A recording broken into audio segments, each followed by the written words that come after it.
राजस्थान के सवाई माधोपुर राज्य प्रतिभा खोज परीक्षा 2025 में लापरवाही के गंभीर आरोप फिर उभरकर सामने आए हैं। अभिभावकों ने आरोप लगाया है कि राजकीय बालिका उच्च माध्यमिक विद्यालय मान टाउन में परीक्षा संचालन के दौरान भारी अनियमितताएं हुई।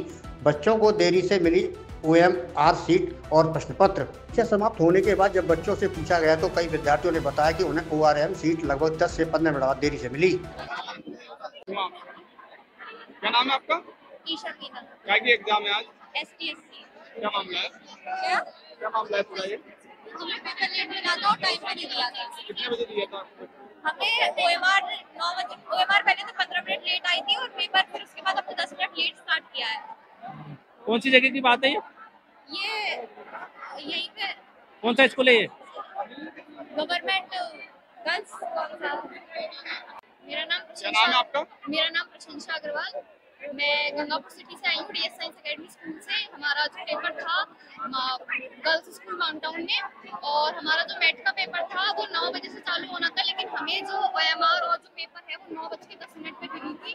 और LCT में जो पेपर था वो हमारा अपना 10:15 से चालू होना था, लेकिन हमें 10:15 में तो OMR प्रोवाइड करवाई गई थी और 10:20 में पेपर प्रोवाइड करवाया था। 5 मिनट LCT में लेट था और 10 मिनट मैथ में लेट थे।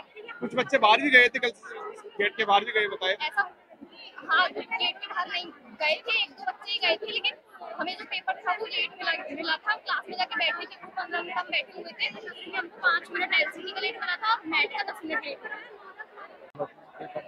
समय पे नहीं दिए, है ना?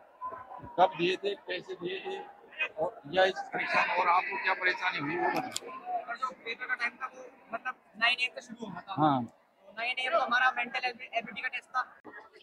सर देखो, ये सही बताना बेटा। सर मैं बिल्कुल सच बोल रही हूँ। हमको पेपर के टाइम में हमको इंट्रोड्यूस किया था। हमारे टीचर इतनी मेहनत करते हैं, इतनी मतलब कोई हद नहीं है। मेरे पेरेंट्स ने इतना सपोर्ट नहीं किया था जितने टीचर्स ने किया था। हम इतनी मेहनत कर रहे थे, ये जितना सब कुछ करते हैं, यहाँ के कुछ नहीं हुआ। मेरा नाम रीता जैन है। मैं एक बच्चे की अभिभावक हूँ। मैं यहाँ पर माधोपुर गंगापुर सिटी से आई हुई हूँ। राज्य प्रतिभा खोज STSC का जो एग्जाम होता है यहाँ पर, वो mount town government girls school में बच्ची का सेंटर आया था। हम बच्चों को यहाँ पर लेकर आए। 8 बजे बच्चों की रिपोर्टिंग टाइम थी। हमने 8 बजे बच्चों को यहाँ पर स्टॉप पर छोड़ा। यहाँ पर किसी तरह की कोई व्यवस्था नहीं थी, कोई यहाँ पर बाहर एडमिट कार्ड चेक करने वाला नहीं था। अगर मेरी बात पर विश्वास नहीं है तो यहाँ कैमरे लगे हुए हैं, आप उन कैमरे में चेकिंग कर सकते हैं। किसी ने कोई एडमिट कार्ड चेक नहीं किया, सीधे बच्चे अपनी एग्जामिनेशन रूम में एग्जाम देने गए। 9 बजे से एक पहला पेपर लगना था जिसको बोलते हैं मैट, मेंटल एबिलिटी टेस्ट होता है। वो पेपर 9 बजे स्टार्ट होना था, और हर जगह ये रूल होता है कि पेपर स्टार्ट होने से पहले OMR सीट दी जाती है, ताकि बच्चा अपना सारी फॉर्मेलिटीज कंप्लीट कर ले, जिससे बच्चे का पेपर सॉल्व करने में का टाइम कंज्यूम नहीं हो। लेकिन यहाँ बच्चों को पेपर ही 9:10 पर दिया गया, OMR 9:10 पर दी गई और पेपर 9:15 पर दिया गया। ऑल टुगेदर बच्चे के 15 मिनट पूरी तरह से कंज्यूम कर लिए गए। विद इन 30 मिनट्स में बच्चे ने पेपर सॉल्व किया है। उसके बाद जब हमने ये कंप्लेंट DO साहब से की, तो DO साहब का कहना है मेरा राजकीय तंत्र बिल्कुल सही चल रहा है, मैंने यहाँ पर अपने ADO सबको लगाया हुआ था, उनके अकॉर्डिंग मेरी यहाँ पर जो मैंने अपनी जांच की है, वहाँ जांच के अकॉर्डिंग सब कुछ सही था। हमने DO साहब से रिक्वेस्ट की, सर आप रैंडमली 5-6 बच्चों को उठाकर पूछिए। हम ये नहीं कह रहे आप मेरे बच्चे से पूछिए, आप रैंडमली किसी भी 5 बच्चे को उठाकर पूछिए। जब उन्होंने बीच बीच में से बच्चों को उठाकर पूछा, सारे बच्चों ने यही कहा कि सर हमें मेंटल एबिलिटी का पेपर लेट दिया गया। लेकिन उसके बावजूद भी सर ने हमें कोई आश्वासन नहीं दिया कि मैं इस मामले में जांच करूंगा। नहीं, उनका एक ही स्टेटमेंट शुरू से लेकर लास्ट तक रहा, हम अपनी जगह बिल्कुल सही थे। तो बताइए, मेरा आप सबसे ये अनुरोध है, इस चैनल के माध्यम से ये कहना चाहूंगी, बच्चों के साथ जो नाइंसाफी हुई है उस नाइंसाफी की पूर्ति की जाए, बच्चों का ये पेपर दोबारा लगवाया जाए। आप संतुष्ट हैं? बिल्कुल संतुष्ट नहीं हूँ सर। संतुष्ट कैसे हो सकती? अब हम कलेक्टर के पास जाएंगे, कलेक्टर साहब से रिक्वेस्ट करेंगे, उनको इस सारे मामले से वेरीफाई करवाएंगे। सर देखिए, आप इस मामले में आकर तुरंत जांच कीजिए कि चल क्या रहा है यहाँ पर। संतोष बता रहे हैं, वो बता रहे हैं कि हमको OMR सीट 15 मिनट पहले देनी चाहिए थी, जबकि हमारी जो गाइडलाइन है उसमें केवल 5 मिनट पहले का प्रश्न पत्र उस कक्ष में पहुंचने का है, और OMR सीट में केवल बच्चे का नाम और रोल नंबर और केंद्र क्रमांक लिखने थे। तो हमने हमारे जो मैंने शिक्षकों से भी बात की है, सबसे आपसे पहले एक शिक्षक से, तो उन्होंने ये कहा कि हम यहाँ बिल्कुल एक्यूरेट टाइम पर हमारे पास आ गई थी। इनसे चूक जो हुई थी, वो हमारे सीट को पहले देना चाहिए था, 5 मिनट पहले देना चाहिए था। वो नहीं दे के पेपर के साथ में ही दे दिए। मैंने केंद्र अधीक्षक से बात की और उस टाइम जब पेपर शुरू हुआ था उस टाइम 9 बजे फिक्स मेरे जो एडीओ है वो यहाँ पर मौजूद थे, तो वो भी कह रहे हैं सर मैं जब आया था 9 बजे मैंने प्रवेश किया था तो सब कक्षों में पेपर पहुँच चुके थे।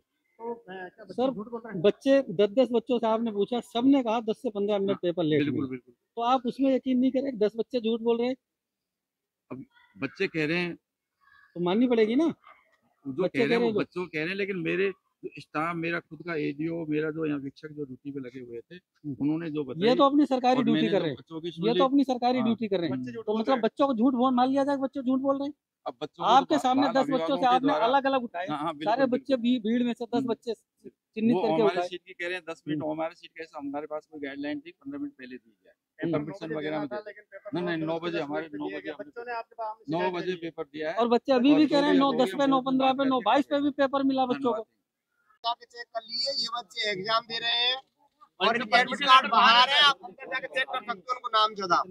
इन बच्चों की प्रेजेंट है यहाँ पर अंदर, और ये बच्चे देखो एग्जाम सेंटर के बाहर। और ये सारे पेपर बच्चों का माइंड इतना खराब हो गया, वो 15 मिनट बच्चों का जो खराब करा, सब कुछ फेंक के चला गया, बच्चा अपना एडमिशन कार्ड फेंक के चला एक्चुअली गया। सर इस एग्जाम को जो राजस्थान शिक्षा विभाग की गाइडलाइन है उसके अकॉर्डिंग बिल्कुल भी कंडक्ट नहीं कराया गया है यहाँ के एडमिनिस्ट्रेशन के द्वारा। इसमें उन्होंने घोर लापरवाही बरती है और अहमियत उनकी दिखाई दी है। बच्चों के टाइम मैनेजमेंट को लेकर उन्होंने किसी प्रकार का टाइम मैनेजमेंट नहीं बनाया गया है। टाइम पे उनको बच्चों को पेपर प्रोवाइड नहीं करवाया है, टाइम पे OMR नहीं दी गई। हर पेपर में 15 मिनट का टाइम बच्चों का मिसिंग कर दिया गया है। एंड आफ्टर ऑल अभी आपको मैंने बताया कि जो यहाँ के सेंटर सुपरिटेंडेंट है उन्होंने रिटन में नोटिस बोर्ड पर ऑर्डर निकाल रखा है जिसमें एग्जाम का टाइम 9 से 1 बजे तक का आपको दे रखा है, उस पर उनके सिग्नेचर और सील लगी हुई है। अभी आपने अपनी मीडिया में देखा भी था, उसको अपने मोबाइल पे फिश भी किया था। सर जब बच्चों का टाइम 1 बजे तक का है तो इतने सारे एग्जाम सेंटर के बाहर पेपर क्या कर रहे हैं? या तो आपने बच्चों को पेपर देने के लिए बाहर निकाला, बाहर रखने के लिए, या फिर आपने अपने हिसाब से खुद ने बच्चों के पेपर बाहर निकाले। तो कहीं ना कहीं सर ये शिक्षा विभाग की घोर लापरवाही का नतीजा हमें दिखाई देता है। और हम आपके चैनल के माध्यम से माननीय शिक्षा मंत्री जी मदन दिलावर जी से अनुशंसा करते हैं, ये निवेदन करते हैं कि इस एग्जाम को पुनः करवाया जाए, क्योंकि इस एग्जाम पर 400 बच्चों का भविष्य जो है उनके साथ खिलवाड़ की गई है। 400 बच्चे गंगापुर सिटी उपखंड को बिलोंग करते हैं सर। और जैसा कि माननीय शिक्षा मंत्री जी को भी नोटिस में होगा और मीडिया वालों को भी नोटिस में होगा सर कि गंगापुर सिटी का सवाई माधोपुर जिले के अंदर शिक्षा विभाग में अग्रणी नाम है। अर्थात ST/SC परीक्षा के अंदर गंगापुर सिटी के कई सारे बच्चों ने पार्टिसिपेट किया है और उसमें अपना नाम भी रोशन किया है। इस एग्जाम में राजस्थान के कम से कम 5 से 10 हजार बच्चे जो है पार्टिसिपेट करते हैं सर, और उनमें से केवल टॉप 20 बच्चों का सिलेक्शन किया जाता है जिन्हें माध्यमिक शिक्षा बोर्ड राजस्थान के द्वारा स्कॉलर दी जाती है। तो जो टैलेंटेड बच्चों के साथ यहाँ पर मिसमैनेजमेंट किया गया है यहाँ के एडमिनिस्ट्रेशन के द्वारा, सर हम घोर निंदा करते हैं उसकी एज ए पेरेंट्स। और हम केवल आपके चैनल के माध्यम से शिक्षा विभाग से चाहते हैं कि हमारे बच्चों को उचित न्याय प्रदान किया जाए और बच्चों को मिसमैनेजमेंट से बचाते उस एग्जाम को पुनः कंडक्ट करवाया जाए। और जिस किसी व्यक्ति की इस एग्जाम के अंदर लापरवाही रही है उसके खिलाफ एक जांच कमेटी बैठाई जाए और निष्पक्ष जांच की जाए।